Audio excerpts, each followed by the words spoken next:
চললাম গিন্নি।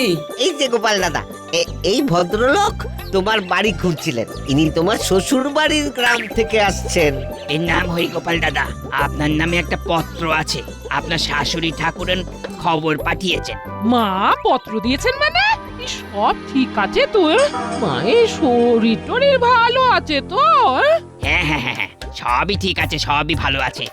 আসলে আপনার বাপের বাড়িতে আপনার মায়ের কাছে এক ত্রিকালজ্ঞ মহাপুরুষ এসেছেন। আপনার মা তার কাছে দীক্ষা নিয়েছেন। আগামীকাল আপনার মেয়ে জামাইয়ের দীক্ষা হবে। আপনাদেরও দীক্ষা নেওয়ার জন্য যেতে বলে দিয়েছেন। তার মানে আমার মেয়ে আর জামাই বাবা জীবনও দীক্ষা নেবে? বাবা, মায়ের গুরুদেব! অবশ্যই যাব, অবশ্যই যাব। এই সূর্য, বলো, কি বলবে? আজ রাত সবাইকে মহারাজকে বলবে কয়েকদিনের ছুটি চাই, আমরা দীক্ষা নেব। হ্যাঁ, দীক্ষা? আরে তোমার কি মাথা খারাপ হয়ে গেছে? হ্যাঁ, আমায় কে দীক্ষা দেবে? আমি কিচ্ছু জানি না, তোমাকে যেতেই হবে। আমি তো আপনাদের নিয়ে যাব বলে পত্র সহ এসেছি। তা পত্রটা লিখলো কে? আমিই লিখেছি। আপনার শাশুড়ি ঠাকুরেন বলে গেছেন আর আমি লিখে গেছি। মিনু আর জামাই বাবা জীবন কি করে গেল? কি ওদের কানে দুর্বুদ্ধি দিল সেটা আমাকে জানতে হবে। ঠিক আছে, আপনি বিশ্রাম নিন, আমি রাজসভা থেকে ঘুরে আসছি। কই গো গিন্নি, তোমার বাপের বাড়ির কুটুম যত্ন আত্তি করো, আমি ঘুরে আসছি। যত্ন আত্মীর কথা আমাকে তুমি শেখাবে? তোমাকে যেটা এখন করতে হবে সেটা করো। কিছুদিনের ছুটির কথা বলতে কিন্তু ভুলো না। হ্যাঁ, না না, ভুলবো না, ভুলবো না। আমরা কিন্তু কাল সকালেই যাব। ঠিক আছে, আমরা কালকেই বেরোবো। আমি চললাম। আর ভোলা, তুমি আমার ঘরের কুটুমের জন্য ভালো দেখে কৃষ্ণনগরের মিষ্টি পাঠিয়ে দিও, কেমন? আচ্ছা। খুব সজ্জন ব্যক্তি। হ্যাঁ, গোপাল দাদা আমাদের খুব ভালো মানুষ।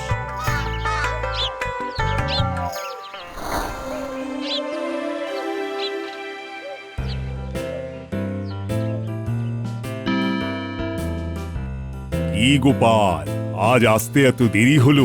সবই গুরুদেবের জন্য মহারাজ। গুরুদেব? তোমার আবার গুরুদেব আছে নাকি? কই, জানতাম না তো। সরাসরি আমার গুরুদেব নয়, তবে সময়ে জ্বর সমেত না ওপড়াতে পারলে আমার শান্তি বিঘ্নিত করবে মহারাজ। তাই আমার দাম্পত্য জীবনকে জটিলতার হাত থেকে বাঁচাতে আমাকে 4 দিনের ছুটি দিন মহারাজ। না না না না না, কোনো ছুটি হবে না, কোনো ছুটি না। ছুটি না দেবার নাটকটা করে যাই। আমি তো জানি গোপাল শ্বশুর বাড়িতে গিয়ে কি অবস্থায় পড়বে। আরে, আমি কি আপনার থেকে ছুটি চাইছি নাকি মন্ত্রী মশাই? ছুটির আর্জি জানিয়েছি তো মহারাজের কাছে। মহারাজ, নিপীড়িত পতি হিসাবে একটা ছুটির আর্জি জানালাম মহারাজ। আরে হিয়ালি ছেড়ে কথা এসো। মহারাজ, খাবারটি খেয়ে সবে বেরোতে যাব, ঠিক সেই সময় আমার শাশুড়ি ঠাকুরনের কাছ থেকে একটা লোক এসে হাজির। এই ভদ্রলোক তোমার বাড়ি খুঁজছিলেন। আপনার নামে একটা পত্র আছে, আপনার শাশুড়ি ঠাকুরেন খবর পাঠিয়েছেন। আপনার মায়ের কাছে এক ত্রিকালজ্ঞ মহাপুরুষ এসেছেন। আপনার মা তার কাছে দীক্ষা নিয়েছেন। আগামীকাল আপনার মেয়ে জামাইয়ের দীক্ষা হবে। আপনাদেরও দীক্ষা নেওয়ার জন্য যেতে বলে দিয়েছেন। আমায় কে দীক্ষা দেবে? হ্যাঁ? আমি কিচ্ছু জানি না, তোমাকে যেতেই হবে। মানেটা বুঝতে পারছেন মহারাজ? আমার লবঙ্গলতিকা জামাইকে দীক্ষা দেবে বলে ডেকে নিয়ে গেছে। ও দীক্ষার বোঝেটা কি? হ্যাঁ, শেষে আমার মেয়েটার না কিছু হয়ে যায়। বুঝলাম, তোমার ছুটি পাওয়াটা খুব জরুরি, কিন্তু কি জানো গোপাল, তোমাকে না দেখলে তো আমার আবার দিন ভালো যায় না। কি বলো বিজ্ঞানী? কি গো সভাকবি? হ্যাঁ, আপনি যথার্থই বলেছেন। জল ছাড়া বাঁচি না মাছ, গোপাল ছাড়া আমরা। রাজসভাটা গোপাল ছাড়া লাগে ফাঁকা কামরা। তাহলে কি আমি ছুটির আশা করতে পারি মহারাজ? ঠিক আছে গোপাল, দিলাম তোমাকে 4 দিনের ছুটি। ব্যাস, আমার কাছে 4 দিনের ছুটি যথেষ্ট মহারাজ।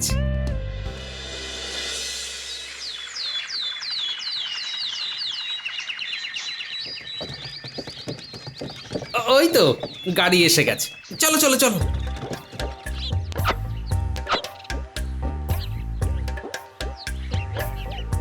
আমরা এখন রওনা দিলে দুপুর দুপুর পৌঁছে যাব। রাস্তা বেশ ভালো, কোনো অসুবিধে নেই। চলো চলো গোপাল দাদা, চলো। উঠুন উঠুন বৌঠান উঠুন। দুর্গা দুর্গা দুর্গা দুর্গা।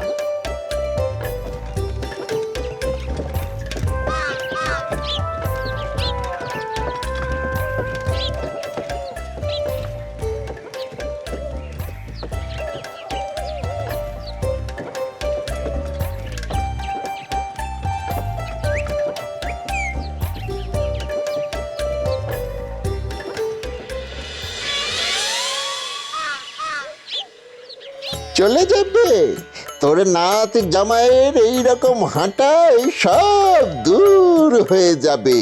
পাল্টে গিয়ে বাঘের মতন হয়ে যাবে, তাই না গুরুদেব? হ্যাঁ ঘণ্টেশ্বর, তুই ঠিকই বলেছিস। আপনার অসীম কৃপা বাবা, আমার নাতনিটার বড় দুঃখ। এবার মাথায় খুব যন্ত্রণা হচ্ছে। ওটা হবে, একটু সহ্য করতে হবে, তবে না শক্তি আসবে। শক্তি এলেই তো ভক্তি আসবে, আর ভক্তি এলেই দীক্ষা হবে। তোর মেয়ে জামাই কখন আসবে? এসে পড়বে বাবা, দুপুরের মধ্যেই এসে পড়বে। তোর জামাইকে বড্ড দেখতে ইচ্ছে করছে মা। শুনেছি সে নাকি খুব বুদ্ধিমান। হ্যাঁ বাপরে বাপ, মাথায় পুরো অমৃতের পেচ। সব চলে যাবে। আমাদের পাদপদ্মে যে একবার শরণ নিয়েছে তার মুক্তি হয়ে গেছে। কি হবে বৈভবে? টাকা পয়সা গয়নাগাটি সব অনিত্য। তুই এসছিস কিভাবে মা? তুই যেভাবে এসেছিলি সেভাবেই যাবি। বাবা আমাদের ত্রিকালজ্ঞ। জয় বাবা, জয় জয় বাবা। তাই তো বাবা, আমি আমার সবটুকু আপনার পায়ে দান করে জীবন ধন্য করতে চাই। এই মা বলে কি? হ্যাঁ, এই সব দান করে দিলে আমার কি হবে? কি মরেছে? আমিও তাই চাই। বুড়ির অনেক সম্পত্তি, সব সম্পত্তি গোপালের চোখের সামনে থেকে হরণ করে নিয়ে যাব। কি ভাবছেন বাবা? বাবা, এবার কি সোজা হব? মাথা তো ঝিনঝিন ঝিনঝিন ঝিনঝিন ঝিনঝিন করছে। করছে, ঝিনঝিন করছে। আস্তে আস্তে তোর মাথা থেকে সব বাজে আচরণ চলে যাবে। হ্যাঁ, এবার তো মনে হচ্ছে আমার প্রাণটাই চলে যাবে। উফ, ও বাবা, এবার ওকে ছেড়ে দিন। ওর মাথা ঠিক করতে গিয়ে যদি প্রাণটাই চলে যায়, তাহলে আমার কি হবে? ঠিক আছে, কিছুক্ষণের জন্য তোকে মুক্তি দিলাম। নে, এখন সবাসন করে একটু ঘুরে আয়। এটা কি হলো মা? প্রকৃত ব্যাঘ্র পুরুষ হওয়ার দিকে ধাপে ধাপে এগিয়ে যাচ্ছে। ওঠ, আস্তে আস্তে ওঠ। এই তো উঠছে। ওগো, ঠিক আছো তো? হ্যাঁ ঠিক আছে।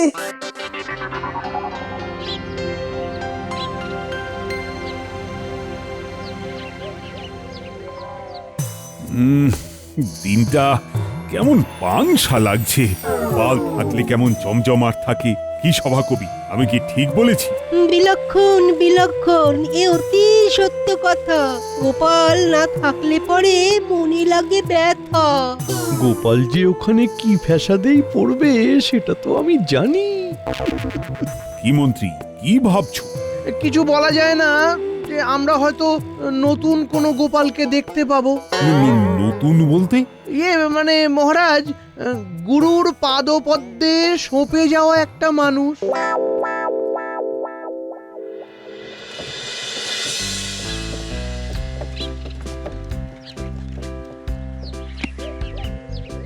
বাবা, এ তো দারুণ ব্যবস্থা। বাবা, কাল বাদে পরশু আমাদের দুজনকে দীক্ষা দেবেন। ইস, কি চেহারা হয়েছে তোদের। বাবা, শীর্ষাসন করতে করতে মাথায় ব্যথা হয়ে গেছে। একটু পরে আবার শীর্ষাসন করতে হবে। আহা, গুরুদেব সম্পর্কে ওইভাবে কথা বলতে নেই বাবা জীবন। আগে গুরুকে দেখে আসি, তারপর হিসেব হবে। চলো বাবা জীবন, আগে গুরুদেবকে দেখে আসি। চলুন, আমিও গুরুদেবের শ্রীচরণ স্পর্শ করে আসি। বাবা, আপনার সাথে আমার কিছু কথা আছে একান্তে। ঠিক আছে চলো, কি কথা বলবে চলো। তোমরা যাও, আমি একটু পরে যাচ্ছি। চলো বাবা জীবন। মহানন্দ সবাই আমার নাম ভজন করো, নাম জপো, নাম জপো। সবাই বলো বাবা বটবৃক্ষের জয়। নাম জপো, নাম জপো, নাম জপো, নাম জপো, নাম জপো, নাম জপো। দেখছিস মা, নামের কত জোর। নামের গুণে মোক্ষ লাভ হবেই। বাবা জীবন, কি বলবে বলো। আমি প্যান্টে পড়ে গেছি বাবা, রোজ সকালে 1 ঘন্টা ধরে শীর্ষাসন করে থাকতে হচ্ছে। দেখুন আমার কি হাল, সোনার বর্ণ কালো হয়ে গেল। তা তুমি এখানে এলে কি করে? আর বলেন কেন বাবা, মামা আমাদের বাড়ি এসে বলে। কই গো? হ্যাঁ, ও জামাই বাবা জীবন, হ্যাঁ তুমি কোথায় গো? হ্যাঁ, কে ডাকছেন গো? ও মা, মামা বাবু যে, কি সৌভাগ্য আপনার পায়ে ধুলো পড়লো। এই চলো চলো, আমাদের সাথে চলো। ওই এক ত্রিকালজ্ঞ মহাপুরুষ এসেছেন। হ্যাঁ, আমায় বললেন যা ওদের ডেকে নিয়ে আয়, অনেকদিন ওদের দেখিনি। কবে বলতে কবে চলে যাব। ওই আমার নাতনি আর নাত জামাইকে খুব দেখতে ইচ্ছে করছে। চলো চলো।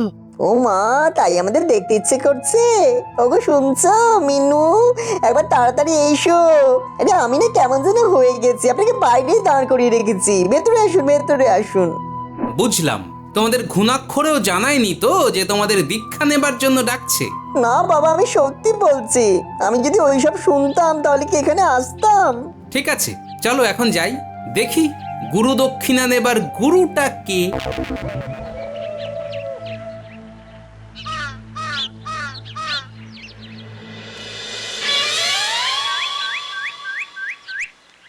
তোর মেয়ে তো এলো, কই তোর জামাইয়ের দেখা পাচ্ছি না কেন, সে কোথায়?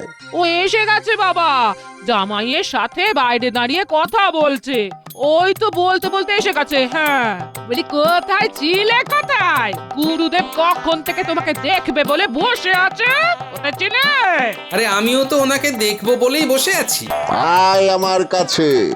দুপুরের খাওয়া শেষ করে একেবারে আপনার সাথে দেখা করব। হ্যাঁ, আগে গুরুদেব খাবে, তারপরে তোমরা খাবে বাবা জীবন। আগে গুরুদেবের পাদদক খাও। গুরুদেব, এই দিন না আপনার পাটা একটু এগিয়ে দিন। ও, শরীরে কিরকম যেন হচ্ছে। গোপাল আমার পা ধোয়া জল খাবে? কেউ কখনো ভাবতে পেরেছিল? মন্ত্রীমশাই কখনো স্বপ্ন ভাবতে পেরেছিলেন? বটাটা আমাকে টপকে দিল। হ্যাঁ, শুধু আমার থেকে 1 বেগদা লম্বা বলে শুরু হয়ে গেল। না হলে না আমার পা ধোয়া জল খেত। গুরুদেবের ফিচেল হাসিটা কোথায় যেন দেখেছি মনে হচ্ছে। একটু কাছে যেতে হবে। গুরুদেব, আপনার পাদদক খাবার আগে আপনার পাটা একটু ধরতে চাই যে। গোপালকে চিনি, নিশ্চয়ই কিছু একটা ভেবেছে। না, পা ধরতে দেওয়া যাবে না। না না, ওই বাইরের কাপড়ে আমাকে স্পর্শ করা যাবে না। আমিও এক কথার মানুষ, আগে পাটা ধরবো, জড়িয়ে ধরে কাঁদবো, তারপর ঢক ঢক করে আপনার পাদদক পান করব গুরুদেব। এই তো জমে গেছে। না, এবারে নাটক করতে হবে, নাটক করে অজ্ঞান হতে হবে। ওরে আমার ডাক এসেছে, নাম জপ, নাম জপ, জপ নাম, নাম জপ, নাম জপ, নাম জপ। বাবা এখন অন্য জগতে আছে, বাবার বিশ্রাম দরকার। সবাই এখন এখান থেকে সরে যান।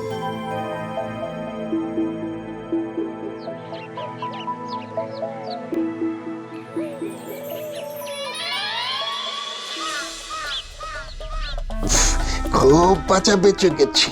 বলছি কি তাড়াতাড়ি ওই জমি জায়গা বিষয় আশয় নিজের নামে করে নে।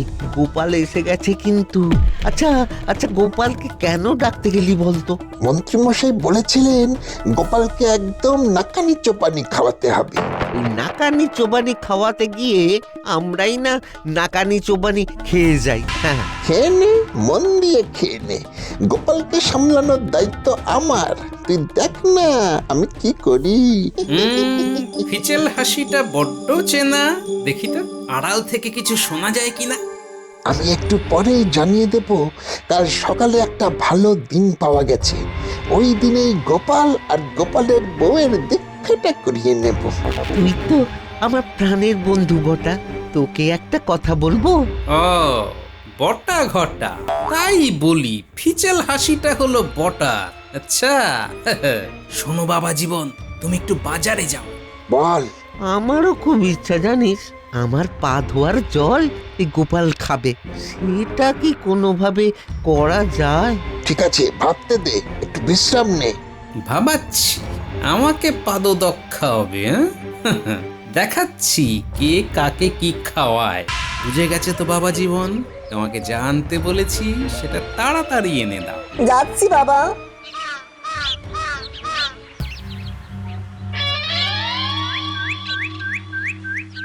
ওরে মা, কাল সকালে একটা শুভ দিন আছে। ওই দিনেই তোর পাগলা জামাইয়ের দীক্ষা দে। তোর জামাই আর গোপালের মেয়ে জামাই একসাথে। আপনি যা ভালো বোঝেন বাবা সেটাই হবে। আর আর আমিও মুক্ত হতে চাই। আর আমি তোদের মুক্তি দিতে চাই। কিরে গোপাল, কাল তোর দীক্ষা। মন প্রাণ একেবারে ভরে গেল বাবা। আমাকে দীক্ষা দিয়ে শিক্ষা নয়ন খুলে দিন, মানে ছোট করে জ্ঞান চক্ষু। ও বাবার কি লীলা! ও যেভাবে ভক্ত হবে আমি ভাবতেই পারিনি। হ্যাঁ, বাবার কি লীলা, কি লীলা! নাম জপো নাম জপো নাম জপো নাম জপো নাম জপো নাম জপো নাম জপো নাম জপো। সার্থক সার্থক আমার জন্ম সার্থক। কত পুণ্য করেছি, তাই আপনার মতো মহাপুরুষ আমার ঘরে পা দিয়েছেন। নাম জপো নাম জপো নাম জপো নাম জপো নাম জপো। যখন সবাই নাচছে তখন আমি বা বাকি থাকি কেন? এসো, হাত ধরাধরি করে আমরা নাচছি। নাম জপো নাম জপো। এই তুমি নাচছো কেন? আরে ছন্দ জেগেছে মনে, তাই নাচছি সবারই শোনে। বাবা, আমার গুরু দক্ষিণা বাকি। বাবা জীবন, মালার থলেটা নিয়ে এসো, সাথে আমার দস্তানাটা। আমি কি এই নোংরা হাতে বাবার গলায় মালা দিতে পারি? কি ভক্তি গো তোমার! আমি তোমার মতো নাচতে পারছি না কেন? বাবা, আমার পায়ে ছন্দ দাও বাবা। আহা, ঘরে আমার চাঁদের হাট, আমি ধন্য। এই নিন বাবা আপনার দস্তানা, আর এই নিন আপনার মালার থলে। আগে দস্তানাটা করি, তারপর মালাটা নেব। এই তো এই তো এই তো আমি নাচতে পারছি। আমার পায়েও ছন্দ এসেছে। নাম জপো নাম জপো নাম জপো নাম জপো। এই নিন বাবা, এটা আপনার। আর এইটি হলো আপনার শিষ্যের। নাম জপো নাম জপো নাম জপো নাম জপো নাম জপো নাম জপো নাম জপো নাম জপো। ওরে বাবরে বাবরে, ওরে ওরে বাবা, কি চুল করছে, জ্বলে যাচ্ছে, এই জ্বলে যাচ্ছে। ওরে বাবা, আমারও তো। এটা কিসের মালা?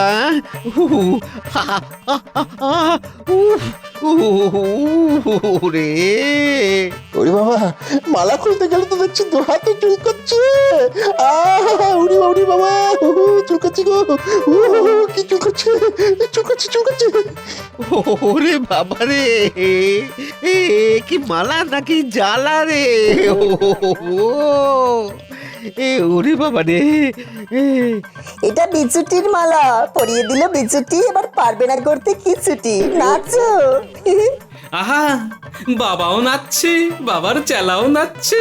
ওই দেখো নাচতে নাচতে বাবার সব ছদ্মবেশ খুলে যাচ্ছে। মা ঠাকুরন, আপনি কাদের পাদদক খেয়েছেন এবার বুঝতে পারছেন তো? এরা হলো বটা আর ঘটা। এরা এসেছিল আপনার সর্বনাশ করতে। জামাই বাবা, তোমায় ওরা 1 ঘন্টা করে শীর্ষাসন করিয়েছিল। আমি বলছি এবার ওদের সারা রাত মাথা নিচে পা ওপরে করে রেখে দাও।